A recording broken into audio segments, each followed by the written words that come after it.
Fishtail with Impact Gardening, and welcome back.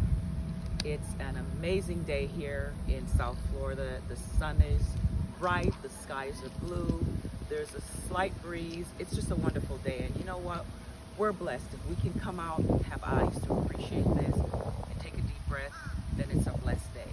So on this video, I want to talk about the palms that we used in the landscaping. Because I know that many of you want to know the names and the care and some of the characteristics for the palms. So that's what we're going to cover today in this video. There's some other things in the landscaping, but we'll leave that for another day. Just for today, this is the palm day with one exception. So let's get started. So this very first palm that we're going to talk about is called the coconut palm, or Gaucia Nucifera. And this is widely grown throughout the world wherever the climate is warm. This is going to get in excess of 60 to 80 feet. It's not very fussy about the kind of soil. It's pretty drought tolerant, but not very much cold tolerant. So if you are living in an area where it's going to dip below freezing, you may lose this. So I wouldn't recommend this for anywhere that's going to be at freezing or below. But this is your coconut palm.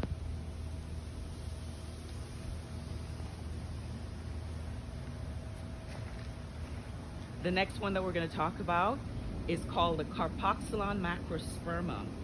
Now there's another pronunciation which is Carboxylan, so whichever one you prefer. This is a palm that is native to the Vanuatu Islands, and it is actually critically endangered.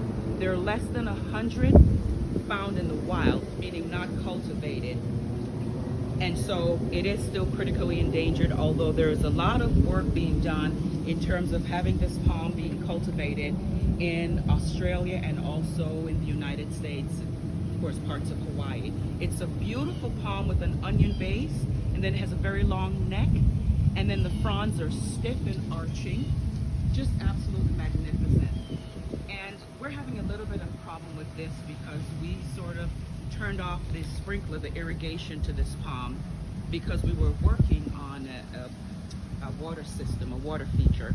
And so there's a bit of browning.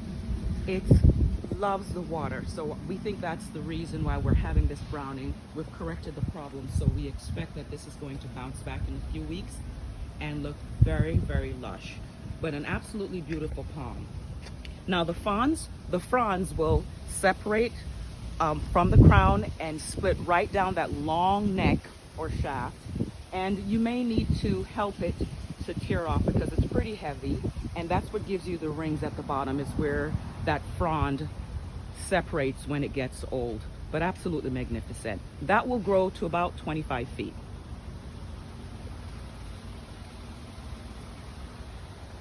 The next palm that we're going to talk about is called the Dipsys Kabada. Now, the Dipsys palms are native to the lands near the Indian Ocean. So we're talking about Africa. This is another beautiful palm. It grows to about 40 feet. Now it looks very similar to another palm that's used throughout Florida, South Florida and Central Florida, called the Dipsys lutescens, or the areca palm. This one will grow taller than the areca, and it's a little bit deeper in green. You can see the markings on the trunk. It's just an absolutely beautiful palm. And so this is another great multi-trunk addition to your landscaping. It can also be container grown, believe it or not. It's one of the palms that can be container grown. Of course, you'd have to have the space to give it the height. This next palm is called a Dipsys Pembana, and this one is native to the Pemba Islands off the coast of Africa. What a magnificent specimen. Now this one is a lighter green. The trunks have that light green, silvery green, really strong, very pronounced fronds that grow up, and then as they get more age, they slightly bend. They can be multi-trunked. This one we purchased as a double trunk, and this other palm we purchased as a single trunk with a little tiny baby coming off the side. And in the year and a half, that tiny baby is now a beautiful palm coming up. So now we have two double trunk Dipsys Pembana. Just beautiful. I love the color.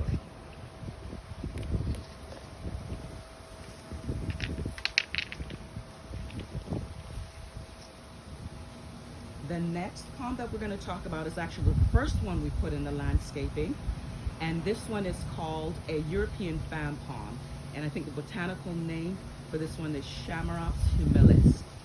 Now this is the one of only two palms native to southern Europe or Italy. And it's the most cold hardy. This one can take temperatures dipping to about 25 degrees Fahrenheit. Beautiful fan-shaped leaves that are kind of silvery gray. And then it has multi-trunks as well. They come up as rhizomes at the bottom, and you can always manage how many trunks how many of the palms you want to come up from those rhizomes. You just cut it back. So it's very woody and fibrous on the trunk. You can clean that up, or you can leave it with that texture of the, this jagged texture of the ends of the leaves as you cut them off when they die.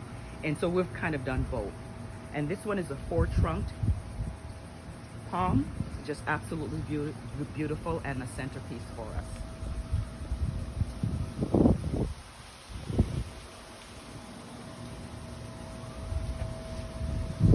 The next palm that we're going to talk about is called a Vecchia or Vicia Aracina. Now this palm will grow in excess of 40 feet, 50 feet, and up. Very tall, very stately. The fronds, as you can see, dark green, and they point upwards. Very nice palm to use if you have a 2-story or 3-story home. The bottom of the trunk will be a little bit enlarged, so you will know that for the identification. But very nice dark green leaves. It does prefer some consistent moisture, and it can take a little bit of cold, not too much.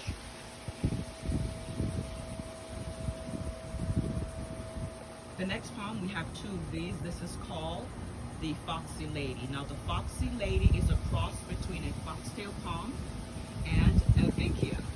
So the foxtail botanical name is Gaucia Princess. And so this palm botanically as a hybrid is called Vecchia. What a beautiful palm. You can see the dark hairs at the crown. Nice trunking, beautiful dark green leaves that are kind of bushy. They will be shorter than Vecchia, but they're a bit bushier, but they sort of have that jagged edge.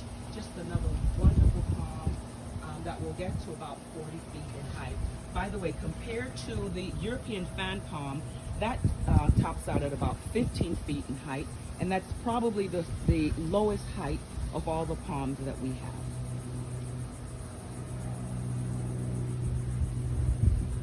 The next palm is going to be the Alexander palm. Now the Alexander palm is also called the solitaire palm, believe it or not. Many of you will recognize this.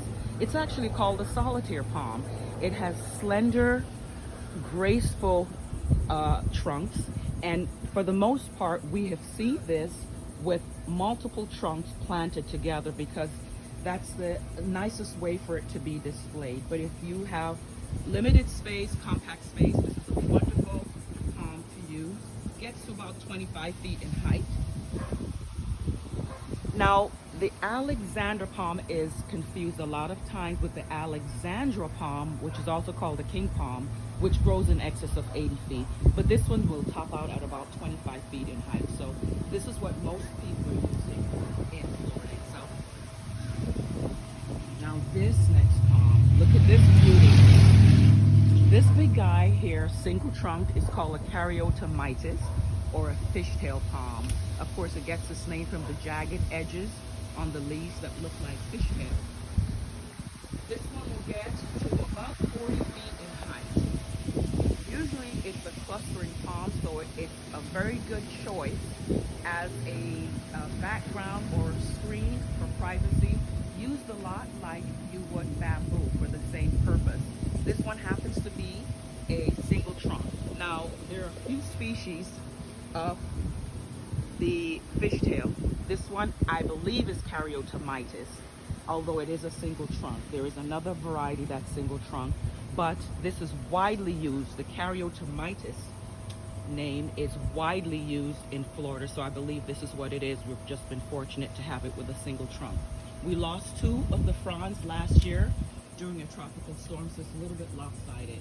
And we figured we have about 2 to 5 years before that one is old.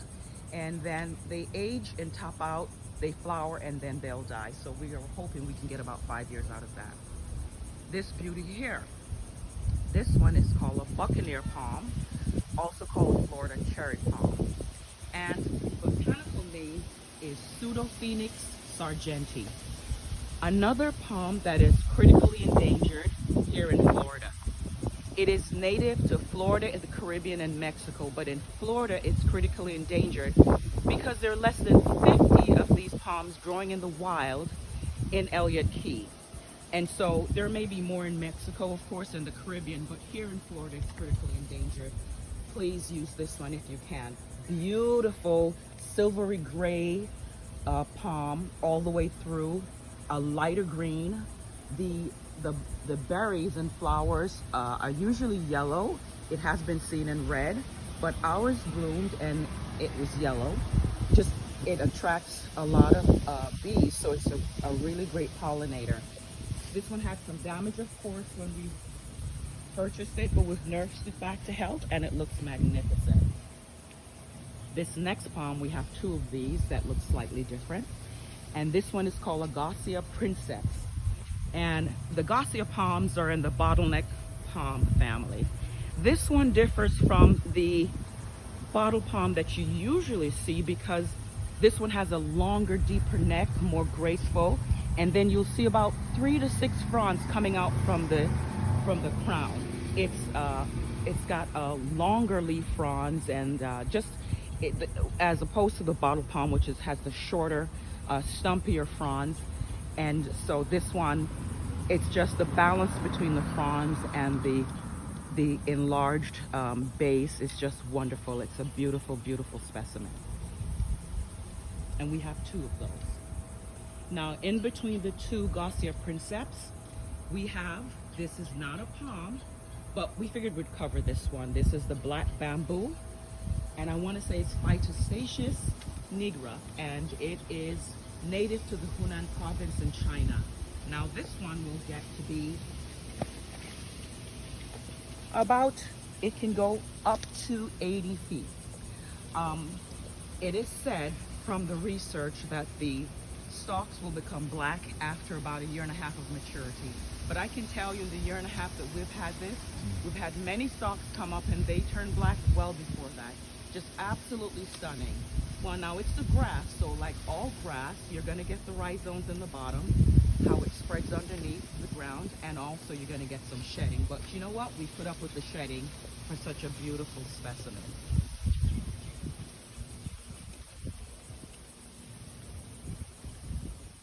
So that's it for this week's video. I hope you enjoyed seeing all those palms and learning a little bit about them. You can always ask me questions. Now, there are other palms that, of course, we don't have in the yard. You may have questions about those, and I'll be happy to do the research and give you some information about how you can use that in your landscape design. Hope you enjoyed this, and until next time, take care.